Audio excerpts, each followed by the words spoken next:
Hello everyone, today we are going to learn basic FreeCAD 1.1 how to get combo view. So you can go to parametric body and we have this default settings, and if you want to create for the combo view from the model and text, you can click on the text, hold, you can move to the left. Here you can release, and the text will be shown in the top and below the model. Now you can click on the model, hold, and you can move to the top here.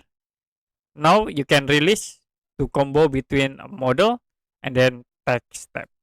So you can switch in here.